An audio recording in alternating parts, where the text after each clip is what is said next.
Barcelona akan menang di final Copa del Rey. Mungkin sedikit berlebihan kalau kita melihat ya berkaca bahwa yang dihadapi itu adalah Real Madrid, musuh bebuyutan dari Barcelona. Tapi dari musim ini mereka sudah bertemu 2 kali, yaitu satu di La Liga sebelumnya, terus juga kemarin di Piala Super Cup. Ya, dia udah ketemu. Dan nanti di Mei mereka akan ketemu lagi, ya. Di mana Oktober Barcelona itu ngalahin Madrid 4-0, 2024. Januari tanggal 13, 2025 ngalahin lagi 2-5, ya. Jadi luar biasa, waktu menang 4-0 lewat 2 gol, Yamal 1, Rafinha 1. Lalu waktu 2-5 yang mencetak gol di Madrid Mbappe dan Rodrigo, Barcelona ada Yamal, Lewa, Rafinha lagi 2, Balde 2, ya. Padahal Szczęsny di menit 56 di kartu merah. Dari sini aja sudah mencerminkan bahwa ada 2 hal. Satu, lini depan Barca itu gila. Yang kedua, lini pertahanan Madrid itu amburadul. Itu beberapa hal yang menurut saya bisa jadi cerminan nantinya seperti apa final Copa del Rey ini, di mana akan bermain Minggu dini hari jam 3 waktu Indonesia bagian barat ya, jam 3. Kalau kita lihat beberapa match sebelumnya, satu match sebelumnya lah ya, oh, Madrid menang 1-0 lawan Getafe, dan Barcelona pun menang juga lawan Mallorca 1-0 juga di lanjutan La Liga, game week ke-33, dan di mana posisinya Barcelona masih berada di atas ya. Nah, waktu lawan Mallorca, Barcelona tuh udah tanpa Lewandowski karena cedera gitu. Tapi masih sangat superior ya, meskipun hanya menang 1-0. Karena secara ball possession mereka sangatlah unggul lawan Mallorca. Terus kalau kita lihat di sini juga Barcelona secara peluang itu pun juga banyak ya. Total 40 shot on targetnya meskipun hanya 12. Expected goalnya itu 3,45. Tapi memang dengan tidak adanya Lewa ini kelihatan banget kurang finish gitu. Sedangkan Madrid menang 1-0 tanpa Mbappe. Mbappe ini cedera ya.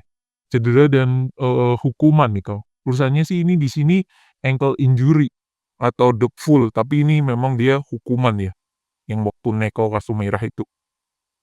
Menang 1-0 lawan Getafe, golnya dari Arda Güler, tapi ada hal yang kurang oke di sini, di mana Camavinga dan David Alaba ini cedera, dan itu sudah dikonfirmasi langsung oleh pakar transfer, ya, jurnalis lah, yaitu Fabrizio Romano, di mana dalam postingannya menjelaskan bahwa Eduardo Camavinga dan David Alaba have a both suffers muscle injury. Both player expected to be out of the Copa del Rey final against Barcelona, Ancelotti has confirmed.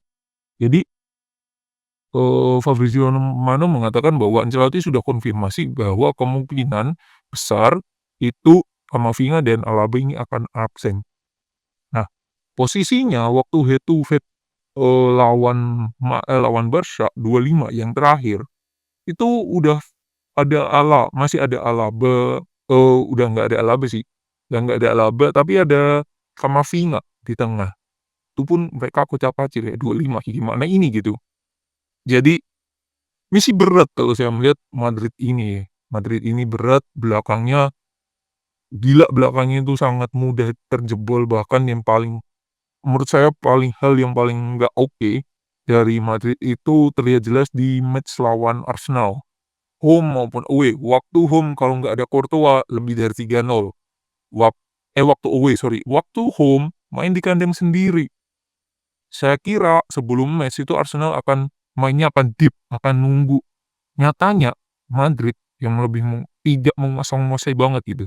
Tidak menekan, yang membuat Arteta, "Ya ngapain kita deep, kita mulai nyerang aja." Dan yang membuat, ya, Courtois harus banting tulang. Dan menurut saya, orang yang bakal jadi faktor pembeda di sini, di Madrid, itu adalah Courtois.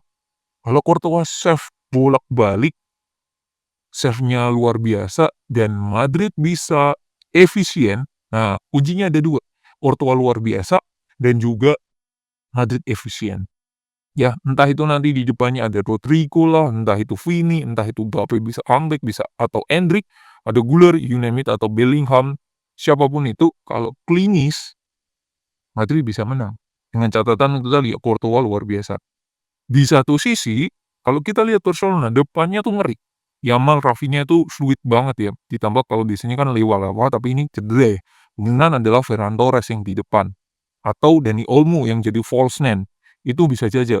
Bisa jadi terjadi, yaitu si Olmo jadi false nine. Dan nanti belakangnya mungkin si yang mengisi di nomor 10 itu mungkin adalah Fermin Lopez. Itu bisa juga. 2 mungkin Gavi, Pedri, atau dengan De Jong, Frenkie De Jong, mungkin bisa aja. Pedri pastilah, antara Pedri dengan Frenkie De Jong mungkin. Jadi 2 itu. Nah nanti tinggal depannya siapa? Depannya Olmo kah? Atau Ferran Torres? Kalau depannya Ferran Torres ya mungkin nomor 10-nya Olmo. Tapi kalau depannya Olmo main false nine, ya belakangnya adalah si yang namanya Fermin Lopez. Ini juga sangat luar biasa, bagus juga gitu. Nah, pertanyaannya adalah biasanya kalau Barcelona melakukan attacking, defensive line-nya itu tinggi banget yang membuat gap-nya tinggi. Nah, ini di sini. Di sini keunggulan Madrid. Di mana speed-nya Vini, Rodrigo, Mbappe ini kenceng banget. Itu bisa dimanfaatkan. Jadi kuncinya adalah Madrid kalau main terbuka bunuh diri. Nah, saya mengatakan Madrid kalau main terbuka bunuh diri. Jadi apa yang dilakukan Madrid? Better hold di belakang, tunggu di belakang, pertahanan harus dikencengin meskipun kita tahu sendiri pertahanan Madrid lagi compang-camping dan mengandalkan yang namanya Courtois dan melakukan transisi counter attack. Nah itu dan harus efisien. Karena beberapa kali memang defensive line yang Barcelona itu tinggi yang bisa dimanfaatkan oleh lawan. Contohnya itu waktu kalah lawan Dortmund di leg kedua. Ya, di leg kedua kalah 3-1. Ada 2 gol kalau nggak salah dari Dortmund itu dianulir karena offside. Kalau itu nggak offside, wah gila tuh. Bisa comeback tuh Dortmund. 1 itu. Yang kedua, waktu lawan Celta Vigo 4-3, 3 gol itu dari counter attack itu. Strikernya Celta Vigo yang melakukan hat-trick. Itu kan dari counter attack ya. Yaitu Iglesias. Ya, itu dari counter attack. Nah, kalau itu bisa dimanfaatkan Madrid, gila tuh. Karena shoot-nya Celta Vigo ini aja saya lihat di catatan 8 shoot, 5 on target. 5 on target, 3 gol. Jadi terlihat juga lini belakangnya Barca kalau transisi menyerang ke bertahan ini juga kurang juga. Nah, ini catatannya di situ. Nah, di sini ini yang mempunyai peran penting itu adalah jelas si Madrid kalau saya lihat. Kalau Madrid main terbuka, bunuh diri. 1 itu. Kalau 2, kalau pertahanannya tidak sesolid itu, ya juga bunuh diri. Di satu sisi, Barcelona ini harus yang namanya klinis. Karena kalau kita lihat lawan Mallorca, mereka kurang klinis dengan tidak adanya Lewa. Ini jadi PR juga. Tetapi kalau saya menilai kemungkinan ya, mungkin kalau saya mungkin depannya si Ferran Torres, mungkin nanti kalau mentok ya akan diganti, Fermin Lopez akan main. Mungkin seperti itu dan Daniel Olmo akan jadi false nine. Itu mungkin ya, itu mungkin yang akan dilakukan oleh Hansi Flick ya. Itu sih, itu hal-hal yang menurut saya bisa akan terjadi di partai final ini. Ini menjadi partai terakhirnya Ancelotti, apapun hasilnya, kalaupun ini kalah ya Barcelona ya. Kalau Real Madrid kalah ya menurut saya Real Madrid akan 0 gelar, musim ini. Jadi ini potensi gelar satu-satunya yang bisa didapatkan oleh Real Madrid. Karena kalau kita lihat La Liga, meskipun masih ada masih ada 5 match lagi, tapi dengan kondisi Barcelona yang saat ini, menurut saya sangatlah susah untuk menjadi juara sih, ya.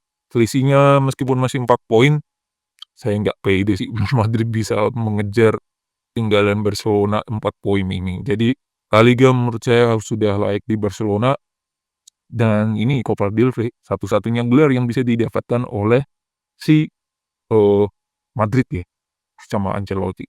Itu kita lihat nanti match-nya seperti apa. Menurut saya ya itu, kalau Ancelotti main terbuka, bunuh diri ya, karena pertahanannya tidak sesolid itu.